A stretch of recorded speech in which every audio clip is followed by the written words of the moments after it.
Pauraju Weight Loss shorts are being promoted as a thermogenic fat-burning solution that can slim your waist, reduce belly fat, and tighten your body just by wearing them. But the real question is whether they actually burn fat or just make you sweat more. Now, the idea behind this isn't completely fake. These types of shorts use heat trapping or compression materials to increase sweating and create a tighter appearance. However, here's the key point. Sweating more does not equal burning fat. There are some surface-level positives. Can increase sweat and heat retention, especially during workouts. Provide temporary slimming and shaping effect due to compression. May help with posture and core support during exercise.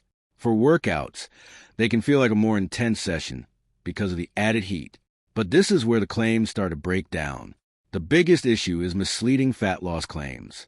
The product heavily promotes fat burning, thermogenesis, and even hormone-related effects like turning fat into self-burning tissue. These claims are not supported by real scientific evidence for clothing. Another concern is water weight versus real weight loss. Increased sweating only leads to temporary water loss, not actual fat reduction. Any quick slimming effect usually disappears after rehydration. So, do Pauraju Weight Loss shorts actually work? Short answer, no for fat loss. They can make you sweat more and look slightly slimmer temporarily, but they do not burn fat or cause real weight loss. Bottom line, Pauraju Weight Loss shorts are a real product, but heavily overhyped. They function more like sauna or compression shorts, not a fat-burning solution. Thanks for watching. Don't forget to like and subscribe for more videos.